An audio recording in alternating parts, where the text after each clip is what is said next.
नमस्कार. ठरलं तर मग मालिकेचा आजचा भाग तुम्ही पाहत आहात आणि खरं तर आजचा भाग खूप उशिरा आल्यामुळे रिव्ह्यू द्यायला देखील उशीर होतो आहे. तर आता अर्जुन या सचिनचं फोन लोकेशन ट्रॅक करून आता त्याच्यापर्यंत पोहोचलेला असतो. आता तो त्या गॅरेजचं दार उघडून आत येऊन पाहतो तर सचिन तिथे आता बेशुद्ध अवस्थेमध्ये पडला आहे. खरं तर तो बेशुद्ध नसतो, नाटकच करत असतो आणि हे अर्जुनलाही चांगलंच माहीत आहे. त्यावर अर्जुन आता त्या इन्स्पेक्टर मोरेंना बोलतो की इन्स्पेक्टर, हा नक्की बेशुद्ध पडला आहे की नाटक करतोय, पहा जरा. आता मोरे या सचिनजवळ येतात आणि आवाज देऊन त्याला जागं करायचा प्रयत्न करत असतात. तर इकडे सुभेदारांच्या घरी आता 5वीची पूजा चालू असते. आता सगळी काही तयारी झालेली असते आणि आता अस्मिता तिच्या बाळाला घेऊन तिथे पूजेजवळ आली आहे आणि तिथे पूजा वगैरे चाललेली असते. तर इकडे मोरे आता या नाटक करणाऱ्या सचिनला आता शुद्धीवर आणायचा प्रयत्न करतात. त्याच्या तोंडावर थोडं पाणी वगैरे शिंपडतात. आता तोंडावर पाणी शिंपडल्यावर हा सचिन मात्र लगेच जागा होतो आणि समोर अर्जुनला पाहून हा आता त्याचे नाटक सुरू करतो आणि बोलतो की अर्जुन, तू, मला माहीत होतं की तू मला शोधत शोधत येशील म्हणून. अरे पण तुला कसं कळालं की मी इथे आहे म्हणून? त्यावर आता हे इन्स्पेक्टर सांगतात की आम्ही तुमचं फोन लोकेशन ट्रॅक करत होतो. आता मात्र हा सचिन लगेच हात वगैरे जोडतो आणि नाटक करून त्यांना बोलतो की खूप मदत झाली तुमची, थँक्यू. आता हे इन्स्पेक्टर त्यांना विचारतात की तुम्हाला नक्की इथे कोणी आणून बांधलं होतं वगैरे. त्यावर आता हा सचिन त्याचे नाटक सुरू करतो आणि बोलतो की साक्षी महिपत शिखरे, तीच मला इथे घेऊन आली. खरं तर मी कॅनडामध्ये जॉब करत होतो आणि माझा तिकडचा जॉब केल्यावर मी जेव्हा इकडे आलो तेव्हा तिने मला तिच्या प्रेमाच्या जाळ्यामध्ये ओढलं आणि तिनेच मला इथे किडनॅप करून ठेवलं. तिच्याबरोबर तिचे 2 गुंड देखील होते. त्यांनी खूप मारलं हो मला आणि माझा फोन देखील हिसकावून घेतला. पण आता इन्स्पेक्टर विचारतात की पण आम्ही आलो तेव्हा तर तुझा फोन इथेच पडलेला होता आणि ऑन देखील झाला होता. त्यावर आता सचिन परत दुसरी स्टोरी रचून सांगतो की हो, म्हणजे अचानक काय झालं कळालंच नाही. त्यांनी माझा फोनही इथेच टाकून दिला आणि ते निघून गेले. मला असं वाटलं की ते बाहेर आता माझ्यावर पहारा देत आहे की काय, आणि म्हणूनच मग मी काही आरडाओरडा केला नाही, इथे असाच पडून राहिलो. आता हे सगळं ऐकून अर्जुन चिडतो आणि बोलतो की झालं, ही सगळी तू रचलेली स्टोरी सांगतोयस ना? आता हे सगळं ऐकल्यावर देखील सचिन गप्प बसत नाही. तो मात्र त्याची स्टोरी रचून सांगायचं काम त्याचं चालूच असतं आणि बोलतो की हो, आणि मला इथे अस्मितची खूप आठवण येत होती वगैरे. आता मात्र अर्जुन खूप चिडतो आणि बोलतो की हे बघ, तुझ्यामुळे, फक्त तुझ्यामुळे ना माझी बहीण हॉस्पिटलमध्ये होती. अरे ती आणि तिचं बाळ दोघेही खूप क्रिटिकल होते, तुला समजतंय का? आता मात्र अस्मिताचं नाव घेता सचिन नाटक करायला लागतो आणि बोलतो की बाळ, माझं बाळ, अस्मिताला बाळ झालं आहे, काय झालं आहे, मुलगा झाला आहे की मुलगी झाली आहे? चल ना, मला तिला भेटायचं आहे, मला आमच्या बाळाला पाहायचं आहे. त्यावर आता इन्स्पेक्टर मोरे देखील सांगतात की तुम्ही आता यांना घेऊन घरी जाऊ शकता, बाकी मी पुढचं पाहतो. आता अर्जुनची मात्र अजिबातही इच्छा नसते सचिनला घरी घेऊन जाण्याची. तो आता मात्र सचिनच्या बोलण्याकडे दुर्लक्ष करतो आणि तसाच एकटाच आता त्याच्या गाडीकडे येतो आणि गाडीमध्ये येऊन बसतो.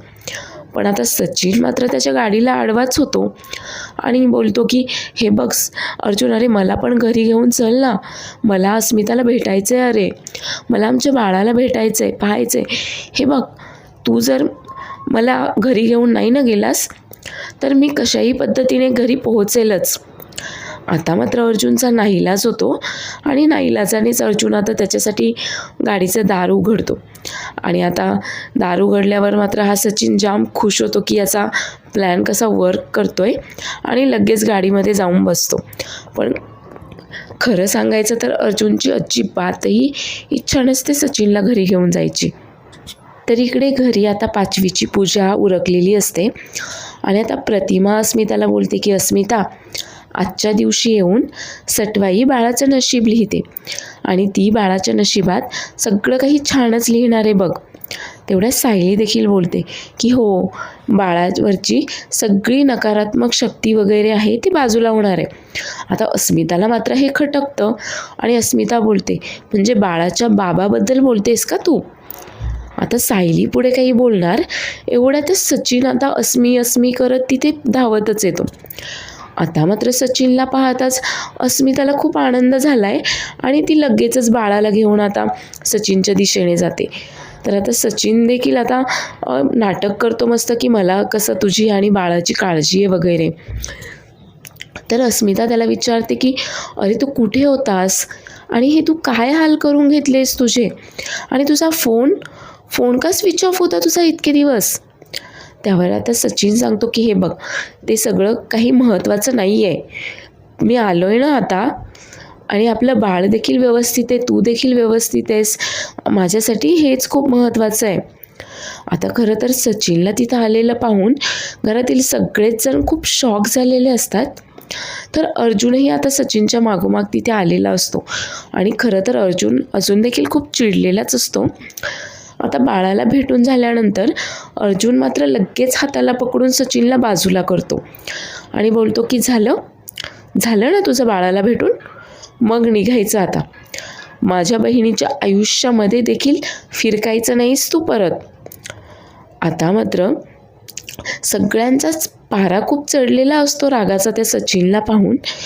आता प्रताप देखील पुढे बोलतो की अरे, खरं तर आम्ही तुला केव्हाच घराबाहेर काढणार होतो, पण फक्त अस्मिताकडे पाहून आम्ही तुला घरामध्ये ठेवलं होतं आणि फक्त आणि फक्त तुझ्यामुळे माझ्या या लेकीची काय अवस्था झाली होती.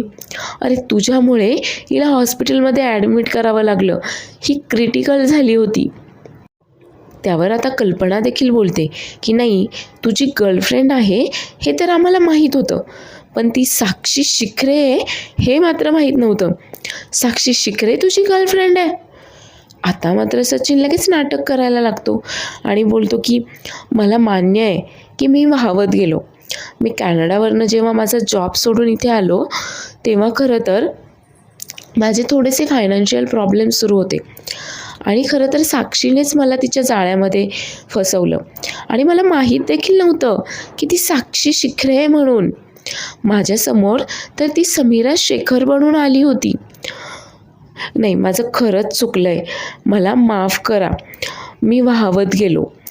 आणि खरं तर मला हे सगळं सोडून अस्मीकडे परत यायचं होतं, पण ती मात्र मला असं काही करूच देत नव्हती आणि तिनेच मला किडनॅप करून ठेवलं होतं. त्यावर आता सायली सचिनला विचारते, हो, पण तुम्ही भारतामध्ये आल्यानंतर कधीच वर्तमानपत्रांमध्ये बातम्यांमध्ये साक्षीचं पाहिलं नाहीत का? नाही, ती किती मोठी गुन्हेगार आहे हे तुम्हाला माहीत नव्हतं का?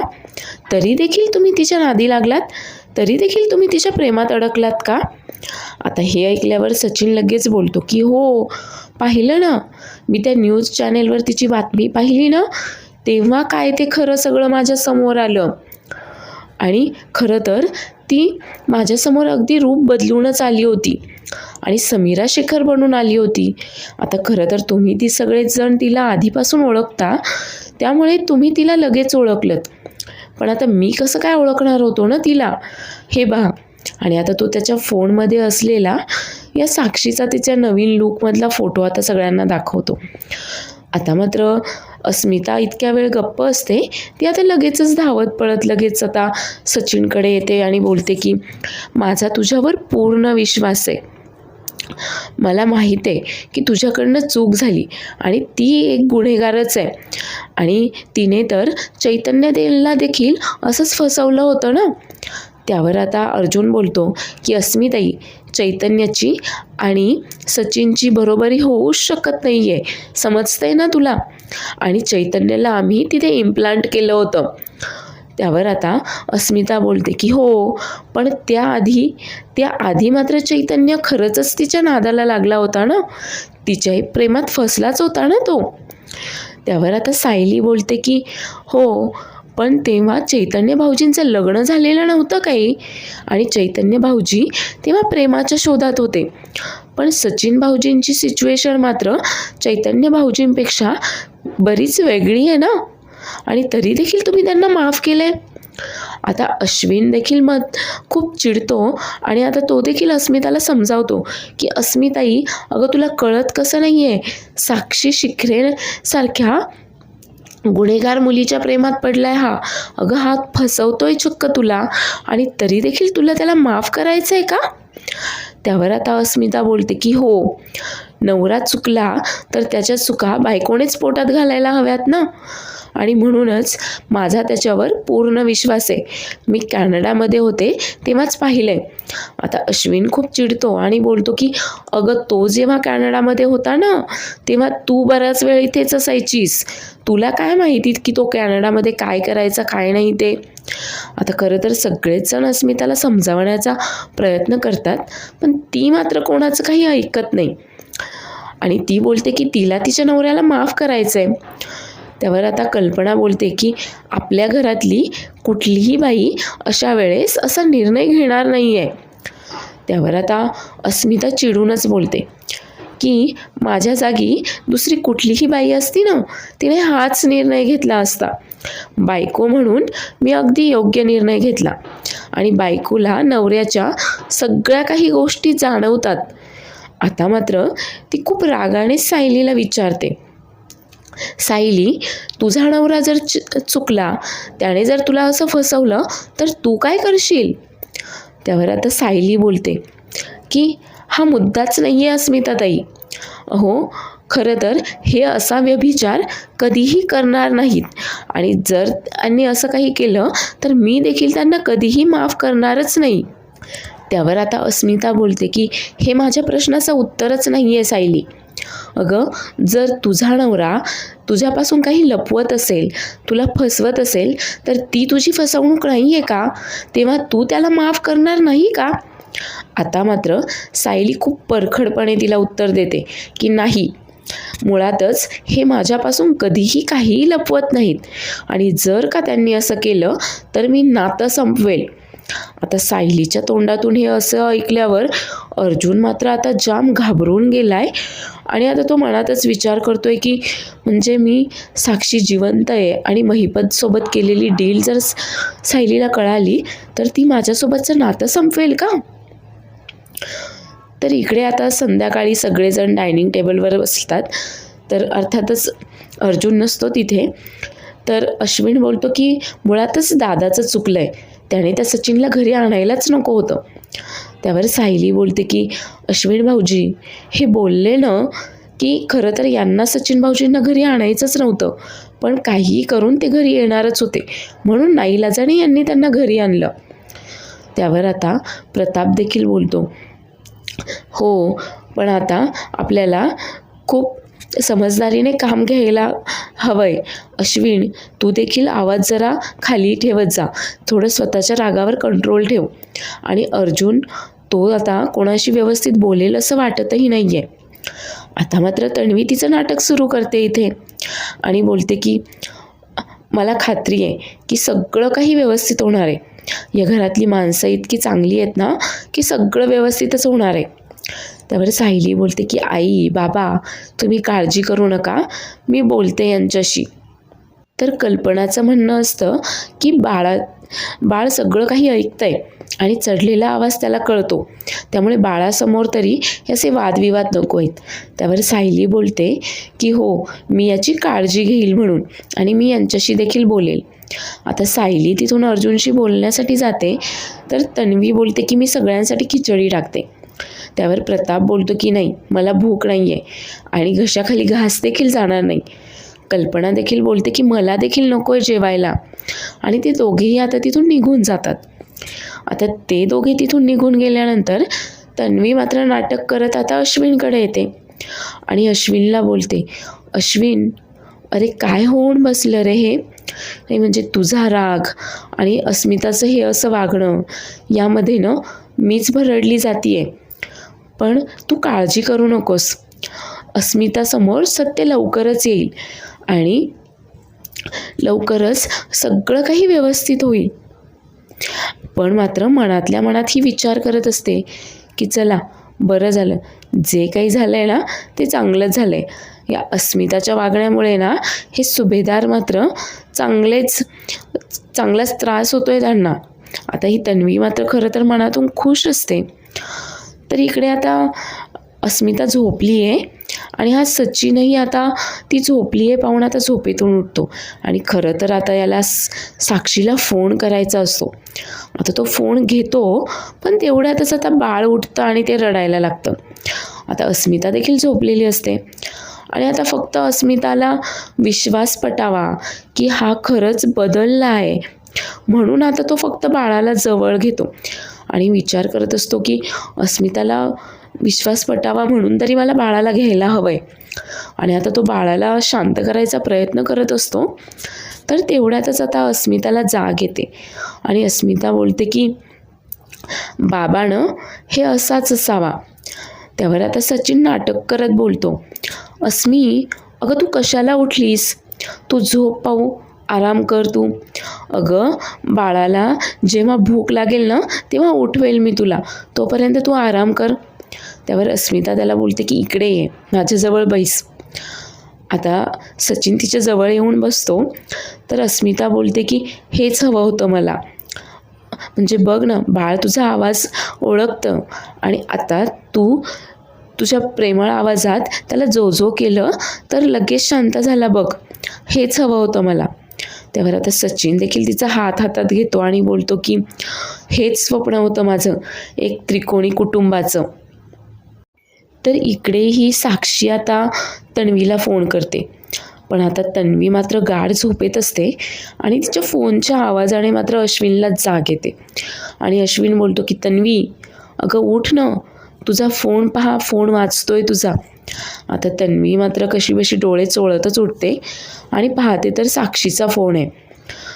पण अश्विन मात्र परत आता गाढ झोपी गेला आहे आणि तन्वी आता त्या साक्षीचा फोन घेते आणि तिथेच खोलीत थोडंसं बाजूला येऊन तिच्याशी बोलते आणि तिला विचारते, अगं किती वाजलेत कळतं आहे का तुला? एवढ्या रात्री का कॉल करतेस तू? त्यावर साक्षी बोलते की ऐक ना प्रिया, सचिन आलाय ना गं तिकडे तुमच्या घरी, तो ठीक आहे ना, व्यवस्थित आहे ना तो? त्यावर आता तन्वी सांगते की हो ठीक आहे, तो व्यवस्थित आहे. त्यावर आता ही साक्षी बोलते की एक काम करशील ना माझं, लगेच फोन ठेवू नकोस, उद्या सकाळी काहीही करून माझा आणि सचिनचा कॉन्टॅक्ट करवून देशील ना प्लीज. आता मात्र ही साक्षी विनवण्या करत असते. तर तन्वी मात्र आता तिला बोलते की हो ठीक आहे, हे असं रात्री अपरात्री कधीही फोन करत जाऊ नकोस, पाहते मी काहीतरी, आणि फोन ठेवून देते. त्यावर आता फोन ठेवल्यावर ही तन्वी मात्र विचार करत असते की बरं झालं बाबा, अश्विन परत एकदा गाढ झोपी गेला. ही साक्षी पण नाही, खरं तर या सगळ्याच्या बदल्यात मी तिच्याकडनं पैसे चार्ज करायला हवेत. आणि आता तिला सुचतं की बरोबर आहे, नाही म्हणजे सचिनच्या आणि या साक्षीच्या अफेअरला जर मी हवा दिली तर मग अस्मितामुळे घरामध्ये काहीतरी वाद होतच राहणार आहेत आणि सायली अर्जुनचं सगळं लक्ष आता तिकडेच जाईल आणि मग काय ते माझा काही जास्त शोध वगैरे घेत बसणार नाहीत. नाही, आयडिया चांगली आहे, दोन्हीकडूनही फायदा मात्र माझाच आहे. आता मात्र ही तन्वी जाम खुश आहे आणि कदाचित आता ती साक्षीकडनं या सगळ्याच्या बदल्यात पैसे घेणार आहे आणि घरामध्ये भांडणं लावून आता सायली आणि अर्जुनला घरामध्येच गुंतवून ठेवणार आहे. प्लॅन तर तिचा हाच दिसतोय. तर इकडे सायली आता झोपायला तिच्या खोलीमध्ये येते. तर अर्जुन मात्र आधीपासूनच खूप विचार करत बसलेला असतो. त्यावर सायली येते आणि विचारते की अहो काय झालं? त्यावर अर्जुन बोलतो की तू इतकं टोकाचं कसं काय बोललीस? त्यावर सायली विचारते की काय बोलले मी? त्यावर अर्जुन सांगतो की तू खाली काय बोललीस अस्मिताईला की तू नातं संपवशील? आता सायलीला मात्र हसू येतं यावर आणि सायली बोलते की अहो पण मी ते अस्मिताताईंना बोलले, मी त्यांना समजावत होते. त्यावर अर्जुन बोलतो की पण एवढं टोकाचं समजावायचं का? त्यावर सायली बोलते की टोकाचं तर तुम्ही वागलात, तुम्ही ते घटस्फोटाचे पेपर घेऊन आलात, हे सगळं काही टोकाचं होतं. आता मात्र अर्जुन बोलतो की तरीही हे असं. आता सायली बोलते की मला विश्वास आहे तुमच्यावर, तुम्ही काही मला फसवणार नाही आहात किंवा माझ्याकडनं एखादी गोष्ट लपवणार देखील नाही आहात. त्यावर अर्जुन बोलतो की कधी कधी घरच्यांच्या भल्यासाठी वगैरे जर एखादी गोष्ट तुझ्यापासून लपवावी लागली किंवा तुझ्याशी शेअर नाही केली तर तू काय लगेच नातं संपवशील का? त्यावर आता सायली बोलते की अहो पण मी तर फक्त अस्मिताताईंना समजावत होते आणि त्यांना बोललेली गोष्ट तुम्हाला एवढी का लागली आहे? खरंच असं काही झालं आहे का? नाही म्हणजे तुम्ही काही बाहेर प्रकरण वगैरे करणार आहात की काय? त्यावर आता अर्जुन तिला चिडून बोलतो की कधी कधी काही गोष्टी लपवाव्याही लागतात. आता सायली बोलते की तुम्ही खरंच असं काही केलं आहे का? तुम्ही माझ्यापासून काही लपवलं आहे का? आणि आता हा भाग इथेच संपतो. आता अर्जुन पुढे सायलीला काय उत्तर देईल, त्याने साक्षीबद्दल, महिपतशी केलेल्या डीलबद्दल जे काही लपवलं आहे पासून ते सायलीला सांगतो की नाही, हे आपल्याला पुढील एपिसोडमध्येच पाहायला मिळेल. तर आता पुढील एपिसोडमध्ये आपण पाहणार आहोत की प्रतिमा आता कुठल्या तरी एका मुलीला इकडे सायलीच्या घरी पाठवते. आता ती मुलगी देखील सांगते की मला प्रतिमाताईंनी पाठवलं आहे. आता तन्वी देखील तेव्हा तिथेच असते आणि ती तन्वीला बोलते की तुम्ही देखील फॅशन डिझायनिंगचा कोर्स केला आहे ना? कुठल्या कॉलेजमध्ये होतात बरं तुम्ही? आता हे ऐकल्यावर मात्र तन्वीच्या चेहऱ्याचा रंगच उडाला आहे. आणि आता सायली विचार करते की प्रिया एवढी का घाबरली आहे, नक्की काय झालं असेल? तर आता पुढच्या सीनमध्ये दाखवलं आहे की प्रतिमा आता सायलीला फोन करून त्यांचं फोनवर बोलणं चालू असतं. आता प्रतिमाने सायलीला तन्वीच्या त्या कॉलेजच्या आयडेंटिटी कार्डचा फोटो पाठवलेला असतो. आता सायली त्या कॉलेजचं नाव पाहते आणि त्या वर्षीच्या बॅचमधील सगळ्या मुलांच्या नावाची यादी देखील पाहते, पण तन्वीचं नाव मात्र त्यामध्ये कुठेच नसतं. आता सायलीच्या लक्षात येतं की तन्वीने खरं तर ॲडमिशनच घेतलेलं नाही आहे. तर इकडे अर्जुन खूप पॅनिक झाला आहे आणि तो चैतन्याला सांगतो की ती असं म्हणाली की नातं तोडेल. त्यावर चैतन्य बोलतो की काय, सायली वहिनी असं म्हणाली? नाही, तू आत्ताच्या आत्ता सायली वहिनीकडे जा आणि जे काही खरं आहे ना ते सगळं काही तिला सांगून दे. त्यावर आता अर्जुनला खरं तर भीती वाटते सायलीसोबत हे बोलायची देखील. तो बोलतो की नाही, मी जर तिच्याशी बोलायला गेलो ना तर ती नातच तोडेल. तर आता अर्जुन सायलीला हे सगळं सत्य सांगू शकेल का आणि सायली त्याला माफ करेल का? आता साक्षी आणि सचिनचं सत्य घरच्यांसमोर कधी येईल हे सगळं काही पाहण्यासाठी पुढील एपिसोड पाहायला विसरू नका. आणि आजचा एपिसोड आवडला असल्यास चॅनलला लाईक, शेअर आणि सबस्क्राईब करायला देखील विसरू नका. धन्यवाद.